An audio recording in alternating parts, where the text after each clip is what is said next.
Boa noite, Renata, boa noite toda a enfermagem brasileira, boa noite minha irmã Miriam, que é enfermeira predileta, amor da minha vida.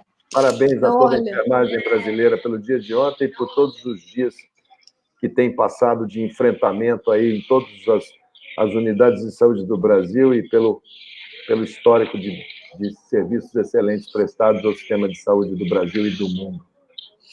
Poxa, olha, doutor Luiz Henrique, muito obrigada pela oportunidade desse bate-papo. A enfermagem clamava por ouvi-lo. E hoje, durante o dia, quando nós soltamos aí o post falando que iríamos conversar um pouco nesta noite, tiveram milhares e milhares de perguntas, e aí selecionamos algumas aqui para a gente tentar dar um pouquinho do panorama da saúde dos nossos profissionais. Nós estamos vivendo um momento de crise sem precedentes, quando se evidencia a necessidade de liderança a nível municipal, estadual e federal,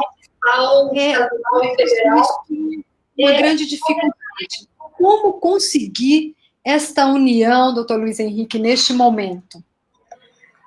Bom, primeiro, vendo e sabendo, todos nós sermos sabedores de quais são os pontos que nos unem.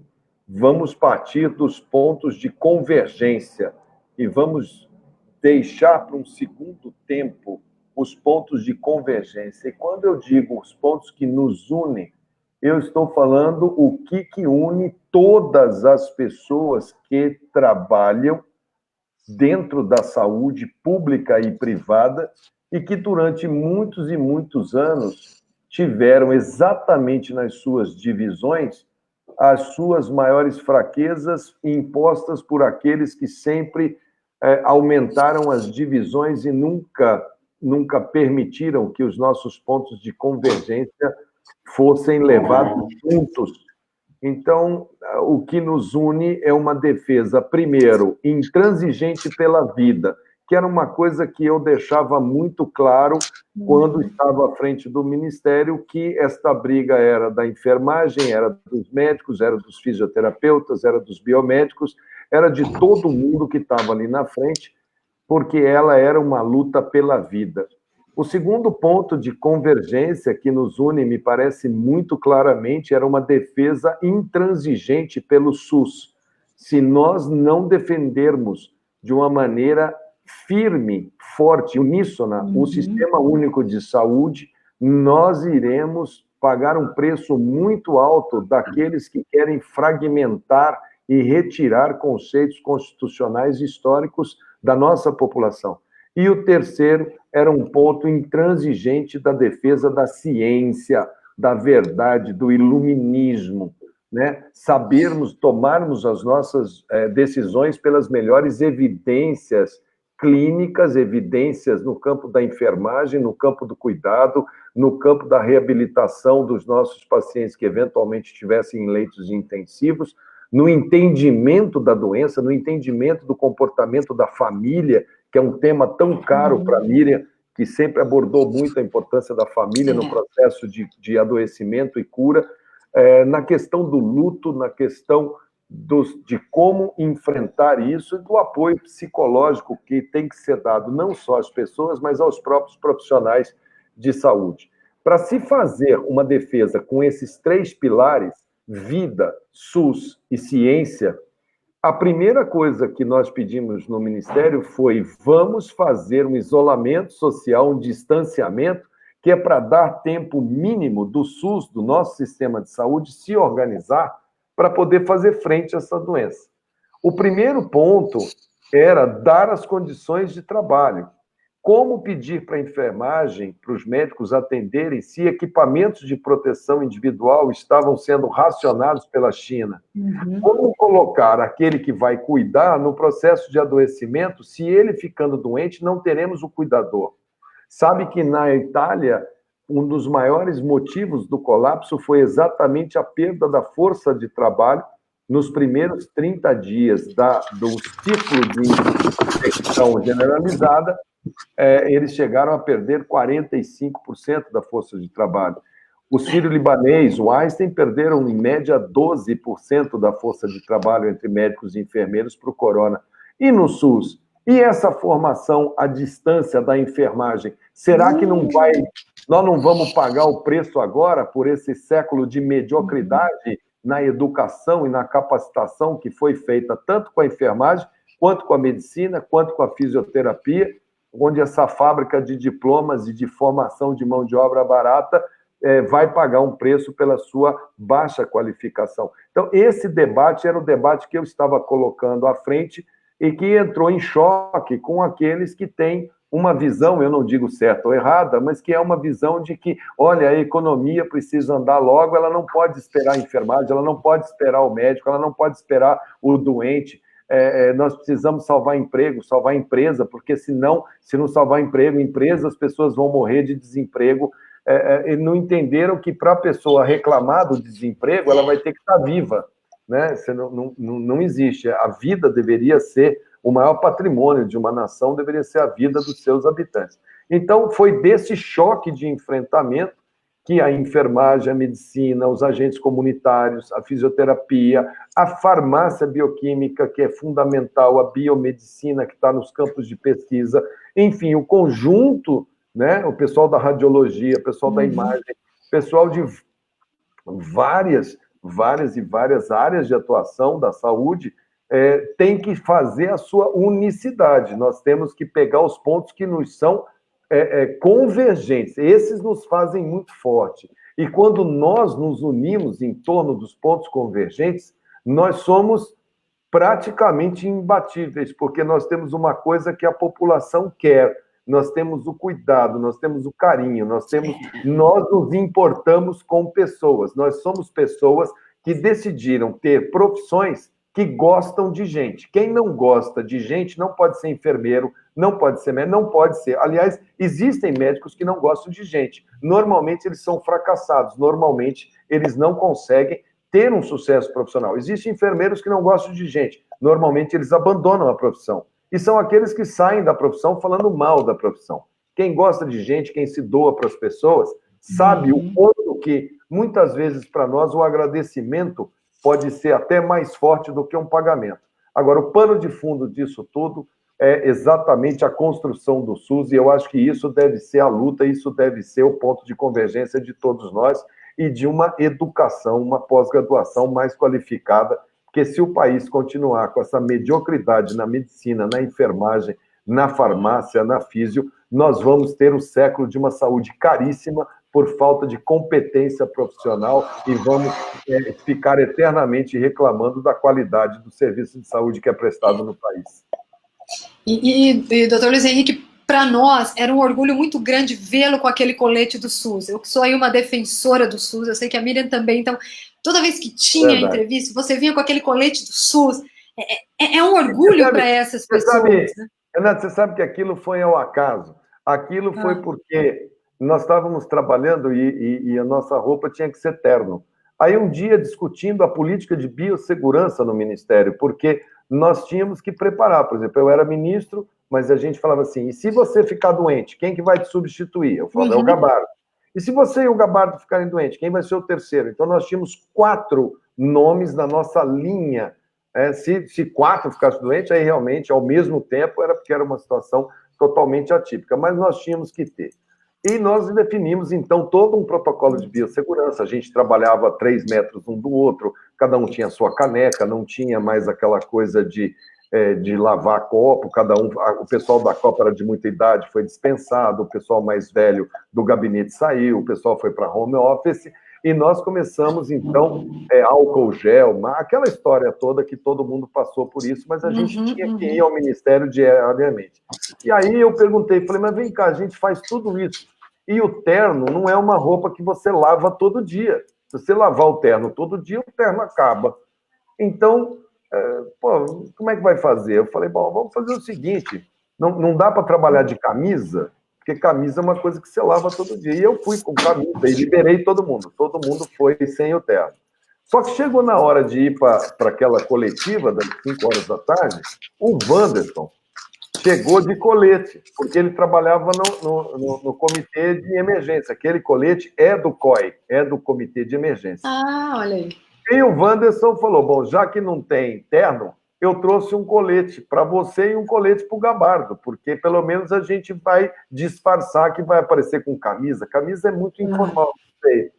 E aí eu pus o colete, o Gabardo pôs o colete, o Wanderson pôs o colete, e aí foi ótimo, porque cada um ficou com 2 coletes, então você usava o colete num dia, chegava à noite em casa, punha na água com sabão, deixava ali de molho umas 2 horas, no dia seguinte usava o outro, punha para secar, e ia assim, cada dia, né, com 2 coletes a gente resolveu a nossa parada. E quando o pessoal começou a notar aquele colete, eu achei lindo a cor dele, o SUS na lapela, a defesa do SUS cresceu muito. E eu vou te contar, teve gente que um dia pediu um colete daquele para fazer uma agenda externa, e a gente falou que, pois é, acabou, está em falta. Para não deixar a gente que merece usar colete do SUS usar. Olha, o Wanderson está devendo entrar numa live com a gente. Hein? Agora eu entrei na live aqui, porque ontem eu não consegui nem postar no dia da enfermagem, porque ontem eu vim de carro de Campo Grande até aqui, eu achei que eu ia chegar em casa e ia conseguir postar. Mas são 1.100 quilômetros e eu já não sou mais garoto. Eu cheguei, comi um negócio, tomei um banho, estava eu e o Paulo, meu filho, e ele falou, pai, você dormiu tão pesado no sofá que eu fiquei com... não quis te acordar. Eu acordei 2h30 da manhã, assim, hoje é o dia da enfermagem, cadê o vídeo? Eu tenho que fazer um vídeo para enfermagem. Quando eu olhei, eu falei, mas aonde que eu estou? Sabe quando você está perdido no espaço? E aí eu vi que eu não tinha, mas aí eu deixei para vir aqui na live hoje para não só falar o que eu preciso falar para a enfermagem, agradecer tudo que a enfermagem fez nesse período que eu trabalhei no Ministério da Saúde, como inúmeras outras lutas que a gente se meteu junto, tanto a enfermagem de Campo Grande, a enfermagem da Santa Casa, a enfermagem da Unimed, a enfermagem, as lutas da enfermagem que eu comprei como deputado federal, a parte política da história, depois a enfermagem e o Ministério da Saúde, e o Wanderson, enfermeiro, ele foi um esteio para a gente ali, ele tecnicamente, o Wanderson eu o reputo como... Tem gente que não gosta de falar porque não existe esse ranking, mas se tivesse um ranking, eu colocaria o Wanderson como um dos 3 melhores epidemiologistas do mundo hoje. Que legal. Eu tive a honra de conhecer o Wanderson ainda na luta contra a Zika, ele fazendo epidemiologia a campo da microcefalia, ele que desvendou todo o mistério da infecção da Zika. O Wanderson tem mestrado e pós-doutorado no CDC em Atlanta, em epidemiologia a campo. Eu reputo como o melhor técnico de epidemiologia a campo. O Wanderson tem um trabalho feito para os países de língua portuguesa da África, fazendo capacitação. Enfim, quando eu o convidei, ele aceitou, eu fiquei extremamente honrado de trabalhar com ele. E, além de ser um profissional maravilhoso do ponto de vista técnico, humano, se interessa, tem uma noção de brasilidade profunda, sabe o compromisso que a gente tem com essa nação, que é geracional, é uma pessoa íntegra e, além de ser um excelente profissional, tornou-se um grande amigo. Então, embora ele não esteja aqui, não me deu nenhuma procuração, mas eu vou fazer o compromisso que o Wanderson vai participar da próxima live. Wanderson, aí. E eu vou ficar do lado de lá fazendo pergunta para ele, para deixar ele ensaiar. Muito bom. Agora, Luiz Henrique, é muito bacana, porque a hora que você ia falando do Wanderson, eu vejo muito o que os enfermeiros das sociedades, né? A Miriam também está à frente da SOBEP, eu estou à frente da ABEND, que é a Associação Brasileira de Enfermagem e Terapia Intensiva. Então, a gente tem feito justamente essa luta para que a enfermagem seja vista, reconhecida e valorizada. Como é que você avalia a importância desses profissionais? Acho que você contou um pouco disso agora, mas qual é o real papel e a importância desses profissionais?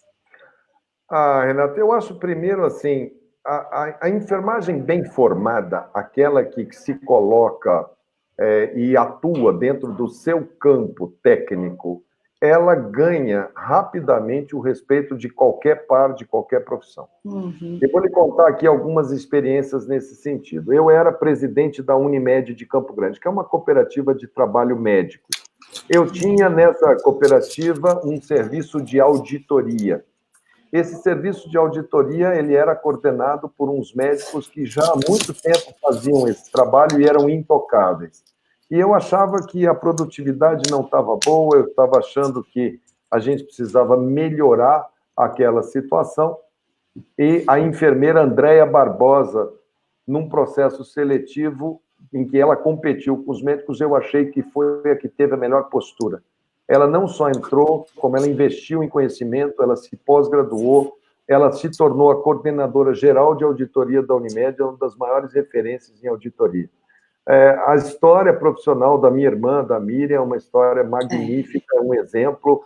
Ela fundou a escola de enfermagem lá na Universidade Federal de Mato Grosso do Sul, depois mudou... Deu aula para o Giovanni André. Deu aula para o Giovanni André. A Miriam me ensinou do pouco que eu sei de comportamento em bloco cirúrgico, de material. Ela trabalhava junto com a gente, ela era realmente de uma superioridade técnica absurda e sempre investiu muito em conhecimento, escreveu livros, é da Unifesp, está lá dando aula, colaborando com conhecimento. Então, eu acho que quando qualquer profissão... A minha bisavó, que era uma mulher semi-analfabeta, ela uma vez perguntou para mim, eu tinha 12, 13 anos, ela falou, o que você vai ser quando você crescer? Eu falei, eu não sei, vó, eu não sei, eu não sabia o que eu respondia, eu falei, eu não sei, eu acho que eu vou, aquelas coisas de menino, né? Eu acho que eu vou ser piloto de avião. Aí ela olhou e falou, muito bem, você pode ser o que você quiser, você pode ser piloto de avião e você pode vender batata. Agora, tem uma coisa, meu neto, se você vai vender batata, venda a melhor batata do lugar. Você capricha na batata que você vai vender.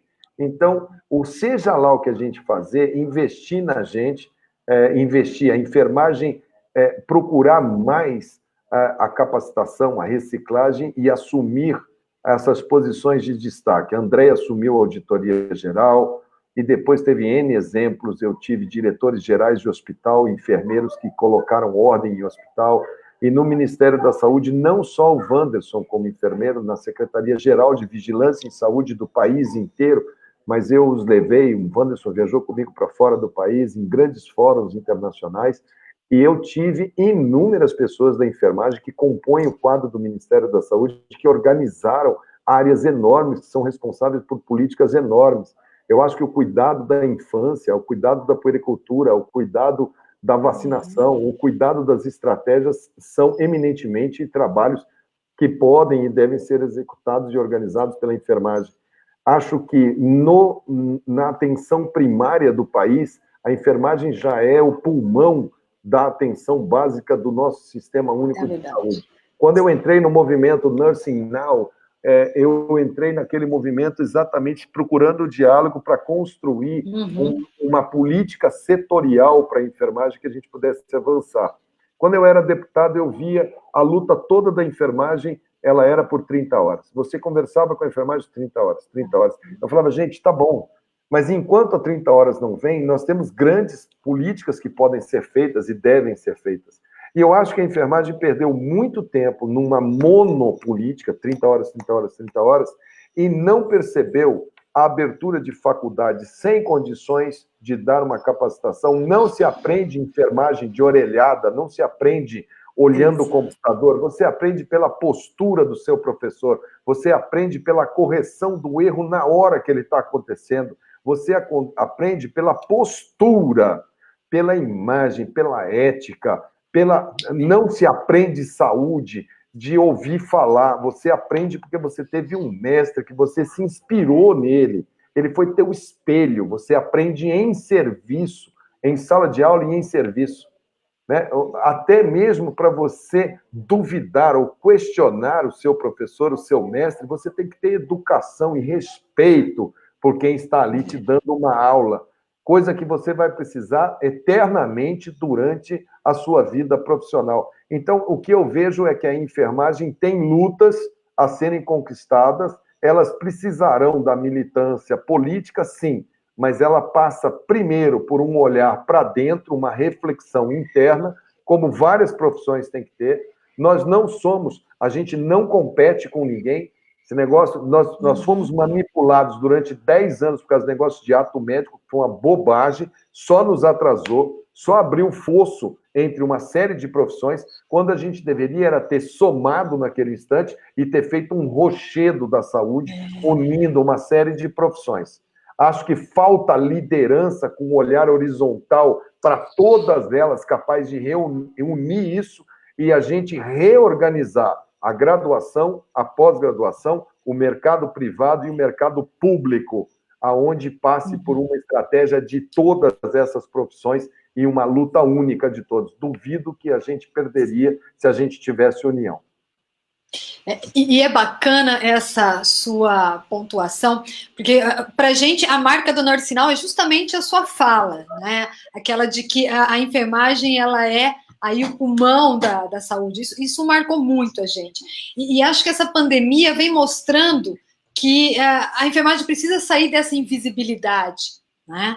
Agora, o que você acredita, além dessas lideranças, o que mais poderíamos fazer para tirar, né, a profissão dessa invisibilidade toda, Mandetta?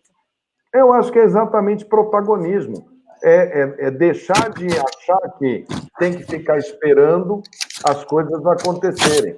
Tem que organizar. Você pega comissões de controle de infecção hospitalar, você pega... Outro dia eu estava entrando num berçário de UTI neonatal, eu sou ortopedista pediátrico, e eles me chamam muito para ver crianças prematuras extremas, crianças que estão com catéter, que têm artrite séptica, que têm osteomielite. Ao adentrar no local, e para examinar uma criança, quem me orientou na abordagem, na antisepsia, na sepsia, na abordagem ao leito daquela UTI, foi a enfermeira-chefe da UTI. Ela era quem estava coordenando todo o acesso.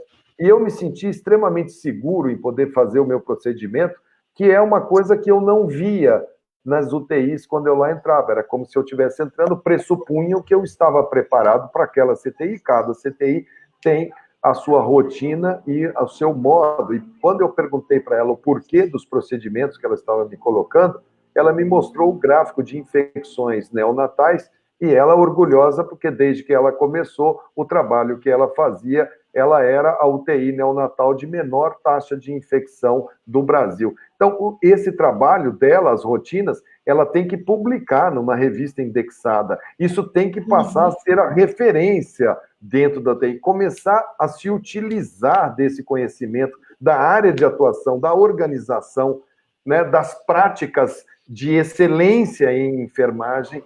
Né? Nós não começamos lá, a Florence, quando ela inspirou, ela é a nossa pedra fundamental. Ela deu os princípios de ética de correção.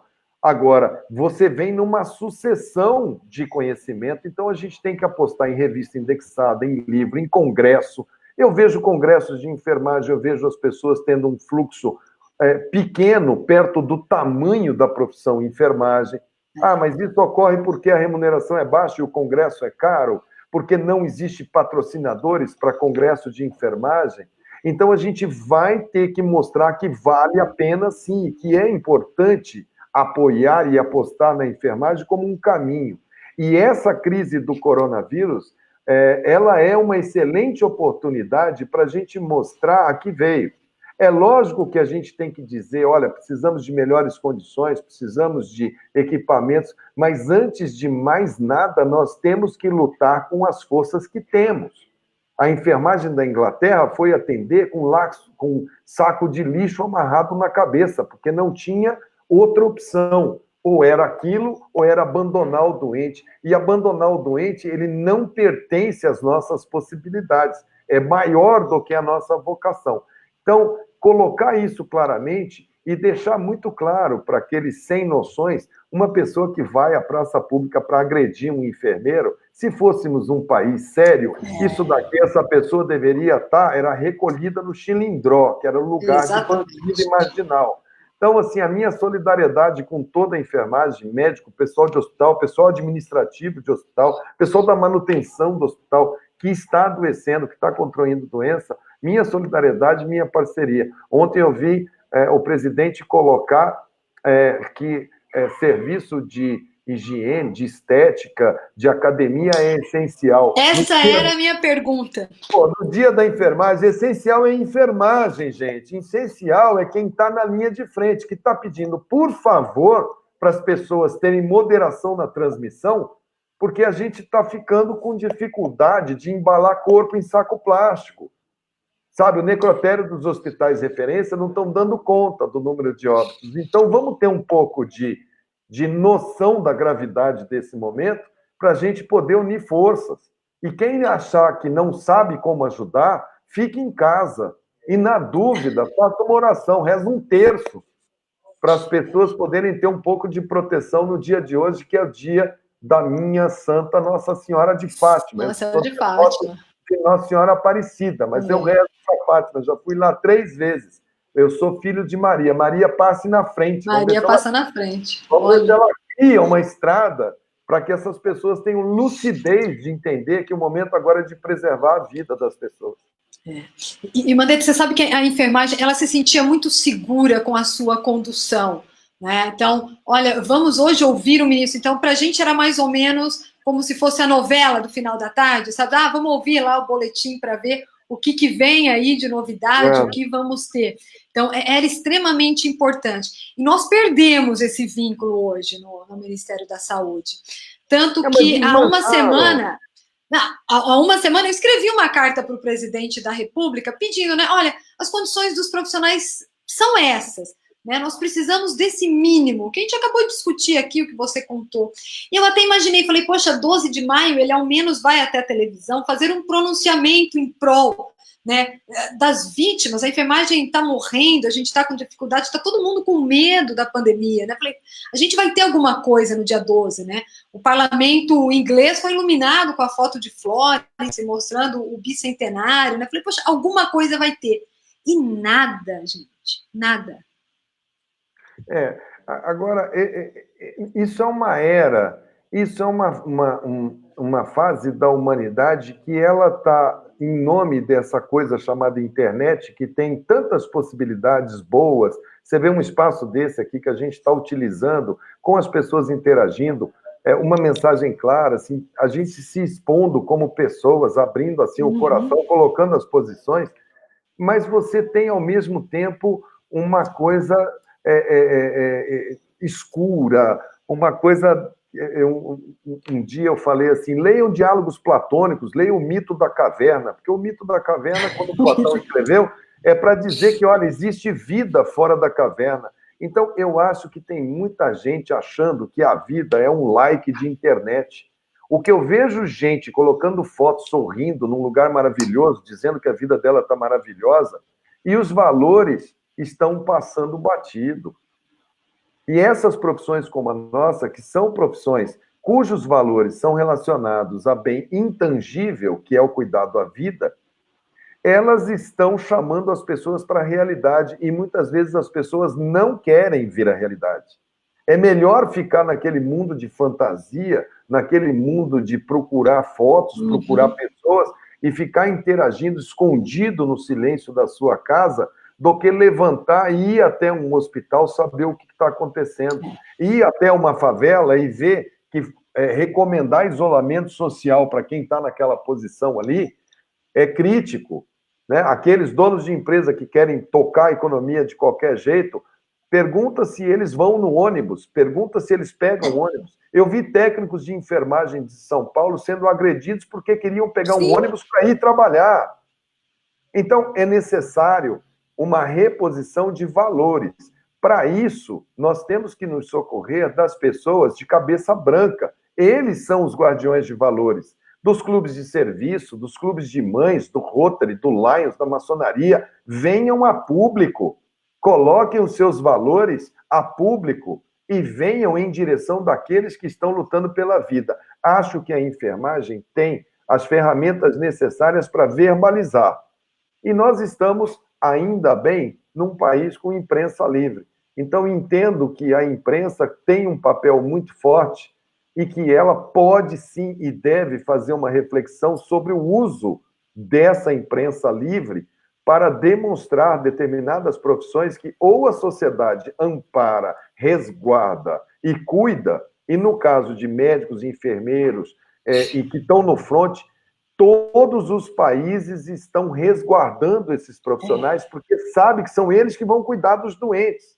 Então, tanto que você vê as pessoas aplaudindo, você vê as pessoas reconhecendo, a própria enfermagem em alguma escala dentro do Brasil, mas muito menos do que um NIH, do que um sistema de saúde inglês, onde eles militam literalmente do lado da enfermagem e ajudam, né, nessa construção de uma rede de formação. Acho que o Ministério da Saúde, enquanto eu estive lá, eu procurei estar ao lado da minha enfermagem, estar com eles solidário nesse momento, sabendo das suas dificuldades, lutando junto, sabia das dificuldades, sabia da falta de equipamento, mas sabia que nós estávamos juntos. Eu era parte, muito mais naquele momento, do trabalhador, da enfermagem, do médico, estava no front, do que de qualquer outra política que tenha no SUS. E foram várias. Se eu for aqui falar, a construção do ano passado, a Secretaria Nacional de Atenção Primária, a construção de todo o guia alimentar, do cuidado da primeira infância,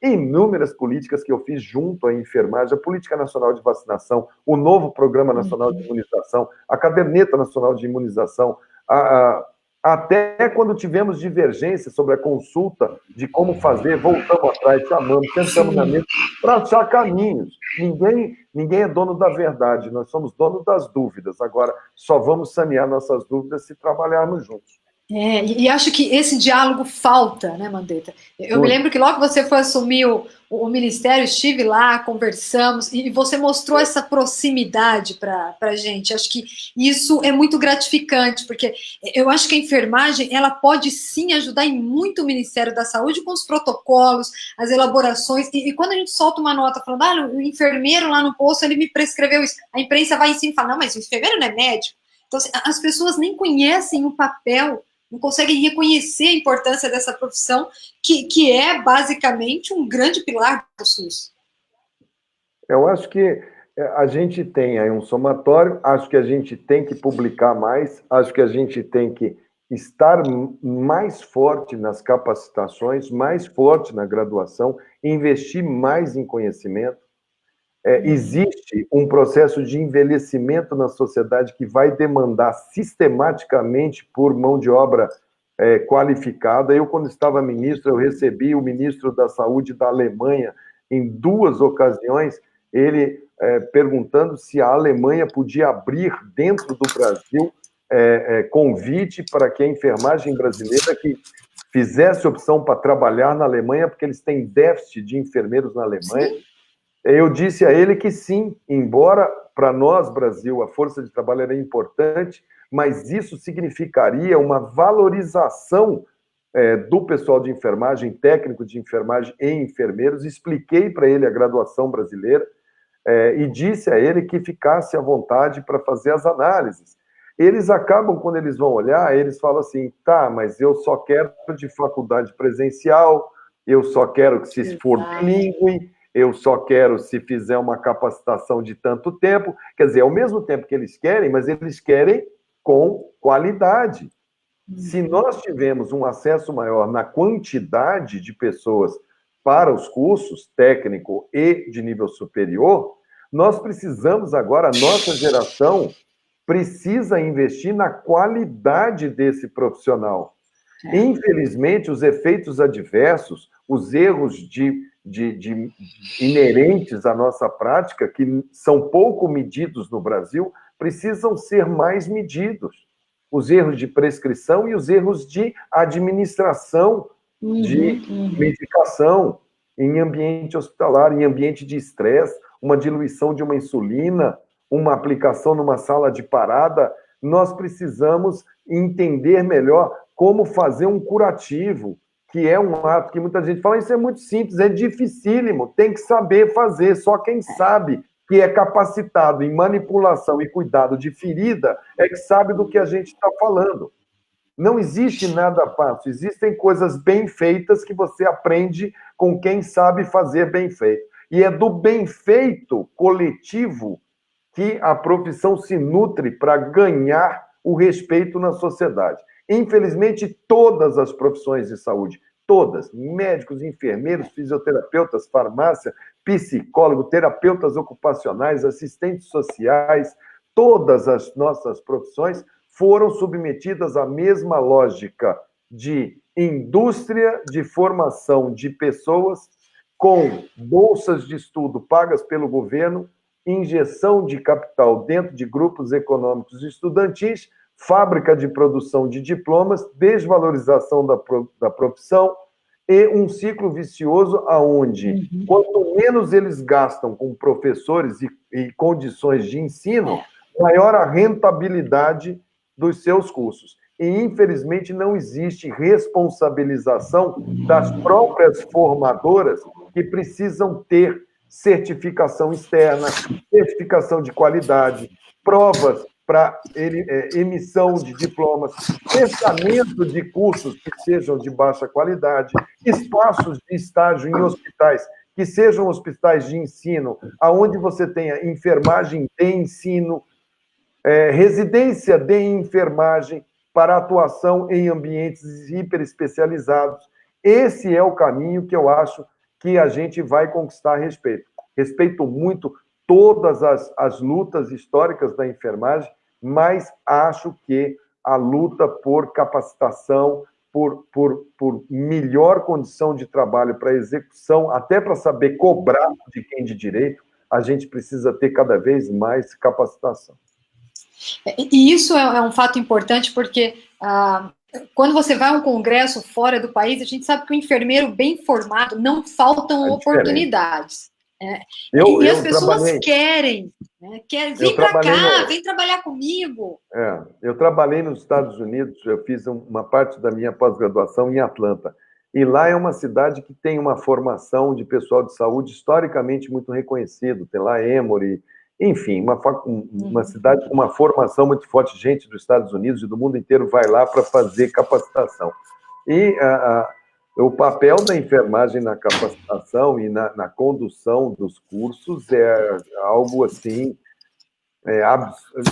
totalmente diferente. Aqui no Brasil nós temos algumas ilhas, mas como um todo, eu acho que a gente ainda está muito aquém das nossas possibilidades. E o Brasil tem gente boa. O Brasil tem gente maravilhosa, mas como não tem uma política horizontal, elas viram ilhas. E aí as pessoas que estão ali falam, eu preciso descobrir uma pessoa que me ensine a fazer isso. E começam a procurar, igual uma agulha no palheiro.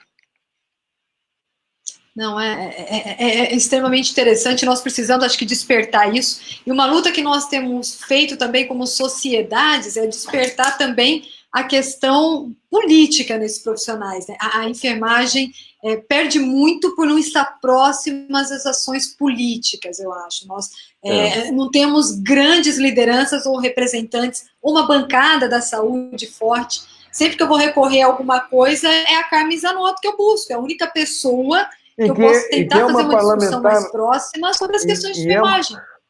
A Carmen é uma parlamentar exemplar, porque a Carmen ela é enfermeira, mas ela vem da onde? Ela vem da luta do SUS, ela passa por gestão, ela foi secretária de saúde, ela conhece a política de saúde, ela se elege deputada federal, se reelege deputada federal, foi deputada comigo, existia uma segunda enfermeira, que era a Rosane, que eu acho que ela era do Paraná, se não me engano era Paraná, mas a Carmen sempre muito focada no trabalho. Agora, eu não vejo tanto nessa parte política que a gente precisa falar assim, médico, votar no médico, enfermeiro no enfermeiro. A gente tem que votar em gente que construa uma construção mais horizontal. Por exemplo, quando eu fui candidato 2 vezes, eu me elegi 2 vezes, na terceira eu não quis mais ser candidato, eu cansei daquilo, eu já tinha ficado 8 anos, estava bom. Mas enquanto eu fui lá, eu fui eleito pelos agentes comunitários, pela enfermagem, pelos médicos, pela fisioterapia, que me ajudou demais. Então, eu acabei fazendo defesa profissional de todos eles. É melhor que seja horizontal do que você ter um que seja só disso, porque acaba que você se articula com outros. Acho que a gente precisa amadurecer politicamente, fazer prévias para esses candidatos e ter os candidatos oficiais, principalmente Lógico, a eleição para vereador é importante, a eleição para deputado estadual é importante, prefeito é importante. Mas eu acho que a representação na Câmara dos Deputados, Deputado Federal e Senado, porque as leis que nos afetam, sim, saúde, tanto pública quanto privada, são discutidas na Câmara Federal. E na democracia representativa, que é o que a gente está vivendo, quem não se faz representar não consegue apresentar os seus argumentos. Então, é importantíssimo você ter a sua pauta, saber o que você quer para ir atrás. E acho que essa discussão é uma discussão que, às vezes, os conselhos, as associações acabam virando muito mais braços de partidos políticos, quando o grande partido político nosso tem que ser o partido da saúde, e não a agremiação A, B ou C. Se a gente conseguir construir o partido da saúde e ter representantes no partido que for, mas que sejam simpáticos às nossas teses... E que lutem, né, pelas nossas causas, né? E que não são conflitantes. Eu tenho lá parlamentares que são, por exemplo, ligados ao agronegócio. Ótimo, mas ele sabe que ele precisa de uma enfermagem boa, porque senão o agro não vai a canto nenhum. Você não está vendo um vírus, não está parando o país inteiro, não está parando empresa, está parando mineração, está parando turismo. Eles estão olhando e falando o quê? Cadê o pessoal da saúde para poder desbloquear, para a gente poder produzir? Então, essa crise, ela mostra a importância de você ter representantes, médicos, enfermeiros, fisioterapeutas, dentistas, mas não adianta o cara ser médico e não ter o compromisso com a saúde. Não adianta ser enfermeiro e não ter o compromisso com a saúde. Para mim, se o cara for engenheiro, advogado, sei lá, o que ele for, astronauta, mas a gente saber que tem compromisso com o nosso setor, a gente tem que apoiar, e tem que divulgar o que o cara faz de bom lá. Porque às vezes o cara faz coisa boa, mas ninguém fica sabendo, aquilo de lá é um cemitério de boas intenções. E eu posso falar com tranquilidade que deputado federal eu não quero mais ser, eu não vou ser candidato a deputado federal mais, então que venham outros aí que eu quero fazer campanha e eu quero apoiar. Mas deputado muito federal bom. não quero ser, não. E uma pergunta aqui, está chovendo, olha, tem muita gente, o Brasil todo nos acompanhando, então obrigada de coração, Mandetta, por ter dedicado o seu tempo para a gente hoje.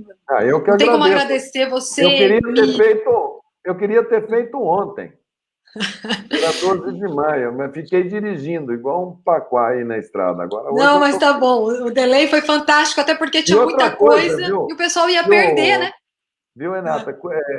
Esse negócio aqui está sendo gravado porque tem gente que quer assistir depois, porque eles perdem a live e depois eles querem assistir. Eles ficam mandando. Não, vou mandar o link, pode deixar, vou passar o link. Miriam também já está. Manda. Sobep toda assistindo, todo mundo doido. Te Fala mando, para Miriam. te passo, vou te passar. Ô, Miriam, você está aí, dá sinal de vida, escreve alguma coisa. Pois estamos esperando ela, só fica o Paulo ajudando a gente, né, a trabalhar aí essas questões. Exatamente, exatamente. Não, a gente passou o dia clicando e todo mundo preocupado. E, nossa, hoje é a live, vamos falar com o Mandetta. Não, foi muito bacana. Nossa, eu tenho ideia como foi legal. E o pessoal perguntando aqui, ó, na sua opinião, quais são as perspectivas em relação à pandemia? Nós estamos chegando ao pico, há algum tratamento mais promissor, né? Teremos vacinas? O que você conta para a gente? Olha, enquanto eu tive ministro, eu proibi a minha equipe e eu mesmo não fiz nenhuma previsão de cenário. Vocês não viram nenhum dia eu falar vamos ter tantos casos, vamos ter tantas mortes. Eu tinha as minhas previsões, os meus cenários, o Wanderson tinha o deles, o Gabardo tinha o deles, cada um tinha uma visão. Infelizmente, o meu cenário era o mais duro dos três. O Gabardo era o que tinha o mais otimista, o Wanderson era o meio do caminho e o meu era o mais duro. E eu acho que o meu vai acabar que ele está sendo o que está chegando mais próximo do que está acontecendo. Mas eu espero que ele não ocorra. Mas nos estudos e o que está me mostrando, eu acho que a gente ainda está subindo o número de casos, a gente não chegou ainda, a gente costumava falar, ó, ela vai subir, vai chegar uma hora que ela vai fazer um platô, né? Ela vai ficar assim, a curva vai ficar assim, e depois ela vai cair. Eu acho que a gente ainda está subindo. E eu acho que a gente vai subir o mês de maio inteiro, eu acho que a gente vai subir o mês de junho inteiro, eu acho que em julho, na segunda quinzena, a gente vai atingir o platô, ou seja, vai estabilizar lá em cima, no número de casos elevado. E eu acho que em agosto começa a cair, e eu acho que em setembro a gente está voltando para uma coisa mais próximo do que a gente tem hoje. E a gente vai ter situações aí muito duras. Agora, isso pode ser interrompido a qualquer momento por uma descoberta, por um remédio, por um teste melhor, por uma ferramenta melhor. Está todo mundo estudando a história natural dessa doença, estão estudando como que esse vírus ataca nossas células, ataca o nosso pulmão, ataca o nosso rim, ataca o sistema nervoso central, se tem alguma barreira que pode ser feita. No começo, saiu aquela polêmica de cloroquina, né? As pessoas achando que aquilo era uma panaceia. Toma isso aqui que você vai ficar bom. Deu muita arritmia cardíaca. Tem hoje estudos mostrando que não tem eficácia e tem estudo agora querendo correlacionar morte súbita, morte em casa com o uso de cloroquina. Então, tudo isso vai mexendo. Aí teve o outro que achou que era um medicamento A, o medicamento B. Daqui a pouco alguém pode encontrar o fio da meada e interromper. Então, a primeira coisa que a gente tem que ganhar é tempo. Nesse momento onde você precisa dar tempo para o cientista trabalhar, a primeira coisa que você tem que fazer é diminuir o número de pessoas adoentadas para dar tempo da luta, da ânsia da vida por si mesma, como dizia Khalil Gibran, para que ela possa inspirar as bancadas de cientistas para irem atrás de uma solução. Não temos nenhuma medicação que seja eficaz ao ponto de se impor. Existe, assim, pessoal que usa um pouco de corticoide, aí acha que o corticoide está indo bem, o outro usa remdesivir, o outro usa cloroquina, o outro usa isso, mas anticoagulante, agora é a última que estão falando do anticoagulante. Um que fala que tem que entrar com oxigênio cedo, o outro que fala que tem que estubar mais cedo, mais tarde, mas ainda não temos. Não temos ainda um protocolo claro de atendimento. Segundo ponto, nossa, passou uma moto em algum lugar. O segundo ponto que a gente tem desse cenário que nós temos pela frente é que quanto mais a gente administra tempo, dá tempo da indústria brasileira produzir mais ventiladores, mais respiradores, para que a gente possa abrir mais leitos de intensivismo. Não adianta só fazer leitos de intensivismo, dá mais tempo para a gente capacitar a enfermagem para trabalhar no intensivismo. Nós temos que capacitar médicos para trabalhar no intensivismo. Então, são 3 pilares: equipamentos de proteção individual, respiradores e ventiladores e pessoas. Saúde não é coisa, não adianta fazer um prédio, não adianta fazer um hospital de campanha. Saúde são as pessoas que trabalham dentro daquele prédio, dentro daquele hospital de campanha, que fazem saúde. Você pode ter um hospital maravilhoso, se as pessoas, um prédio maravilhoso, se as pessoas não forem boas, o cara não vai. As pessoas vão aonde é bom. Então, nós precisamos melhorar a qualidade do atendimento com capacitação, que era o que a gente estava tentando fazer naquele ambiente de Ministério da Saúde, para interferir com essa curva.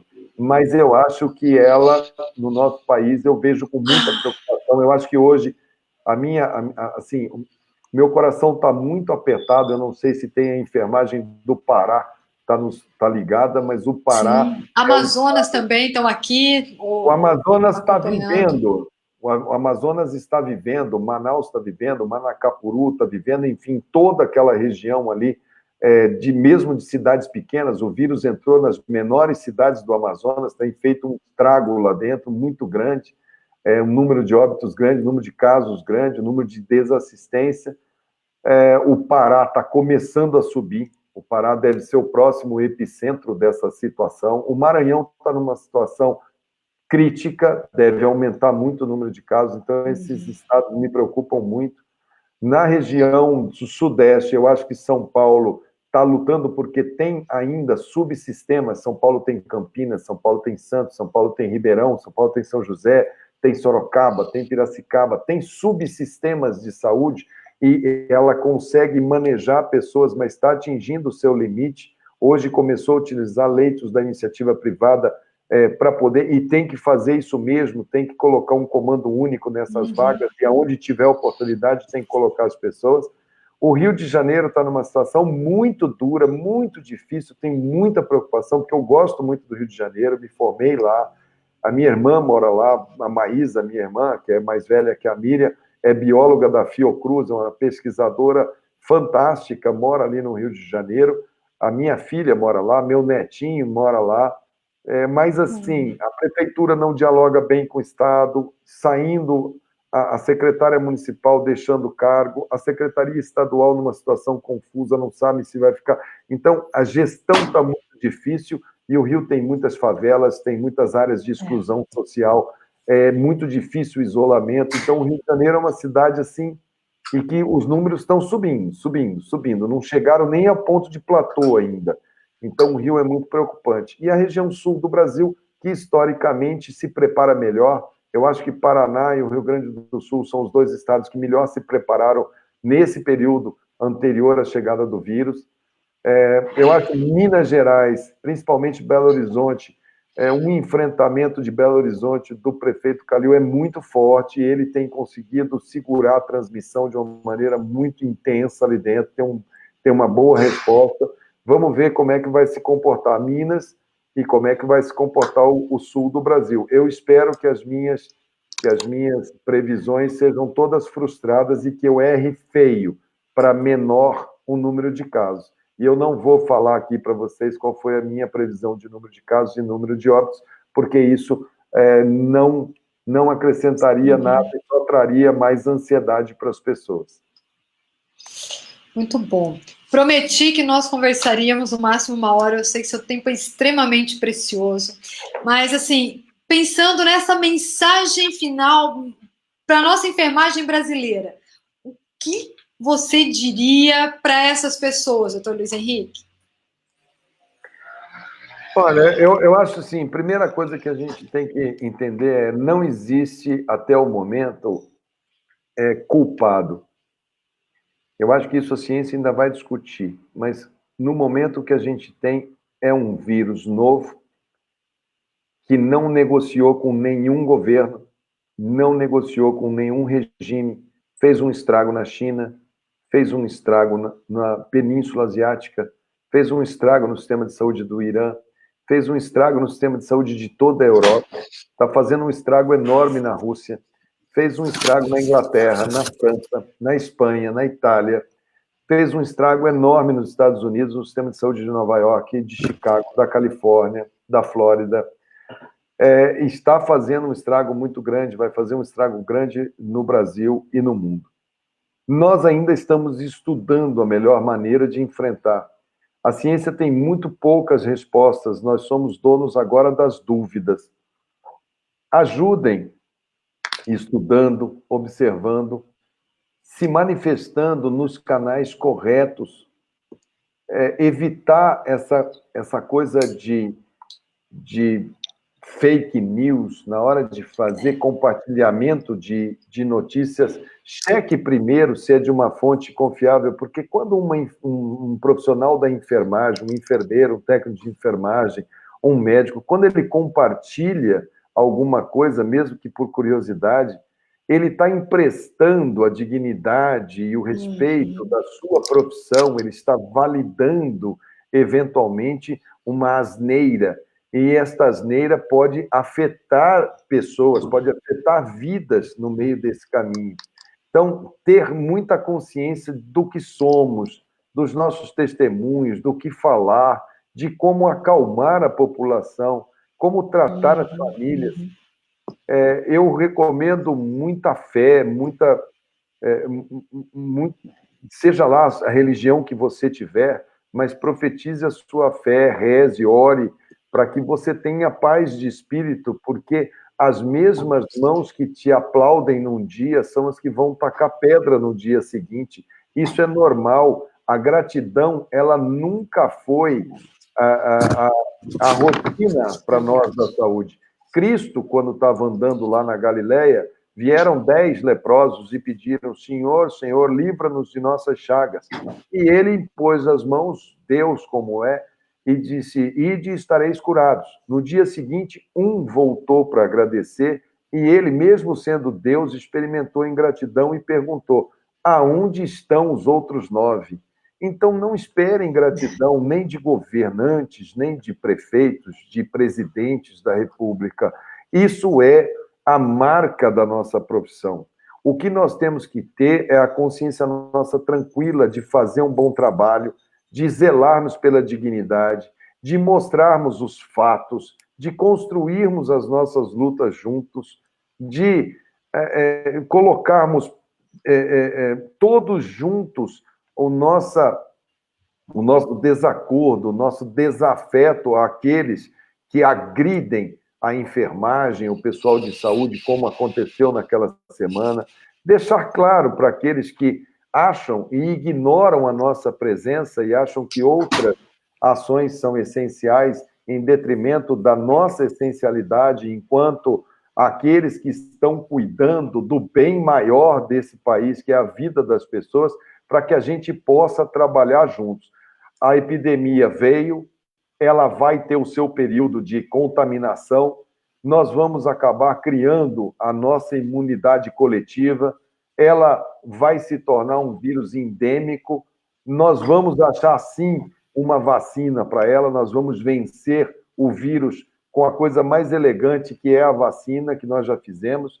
Nós seremos responsáveis de explicar, ministrar e garantir que essa população tenha acesso a essa vacina, e nós precisamos ficar todos atentos para nos informar das melhores páginas, das melhores fontes. Procure a página do Conselho de Enfermagem do Estado de São Paulo, que é uma página que tem informações, que passa por um crivo de notícias.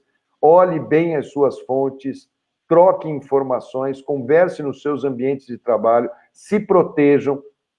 Aquele pessoal que é mais de risco, que tem mais idade, não fique tanto no fronte do trabalho, mas oriente, trabalhe muito a parte intelectual, a parte cerebral. O pessoal mais novo, que vai para frente do campo de trabalho, porque a doença poupa muitos jovens, não tenham medo, nós estamos juntos de vocês, mas vocês ganharão imunidade mais cedo e acabarão por serem os esteios do tratamento de todos nós. Eu espero que essa briga desse vírus, ela é com a gente, ela é com a medicina, ela é com a enfermagem no primeiro plano, com outras nossas profissões de saúde associadas, e nós vamos ter que encará-la de frente, apostando luta intransigente pela vida, um pilar. Luta intransigente pelo SUS, segundo pilar. E luta intransigente pela ciência, pela capacitação, é o nosso terceiro pilar. Se nós não nos afastarmos desses três pilares, tenho certeza que o respeito e a admiração das outras profissões e dos homens nos será concedido, porque é assim que é dito desde o sempre por Florence e por Hipócrates. Então, obrigado pelo convite de estar aqui na live. Disponha da gente. E o Wanderson, com certeza, vai participar das lives que vierem, e eu já fiz o compromisso em nome dele, mesmo que ele não esteja trabalhando, mas ele vai marcar e vai estar aí com você. Muito bom. Luiz Henrique, muito obrigado. Ó, beijo grande, fé pra gente, Renata. Muita oração e vamos junto. Obrigadão. Obrigado, Renata. Obrigado pelo apoio que vocês sempre deram ao Ministério da Saúde, a mim enquanto ministro. Vamos apoiar a equipe que vai entrar. Eu não conheço os membros, mas tomara que eles façam um bom trabalho, porque é do bom trabalho deles que todos nós podemos sobreviver. No mais, um beijo no coração de todas as enfermeiras do Brasil, e em nome da minha irmã Miriam Mandetta Petengil, que é aí de São Paulo com vocês, em nome do enfermeiro, meu amigo Wanderson Kleber de Oliveira, eu cumprimento a todos os enfermeiros e todas as enfermeiras de todo o nosso Brasil. Beijo no coração de vocês. Valeu. Beijo grande. Boa noite. Obrigada. Obrigado, amiga.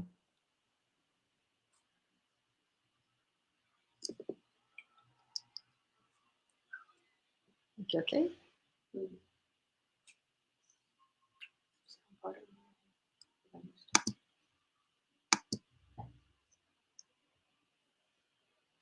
Parei?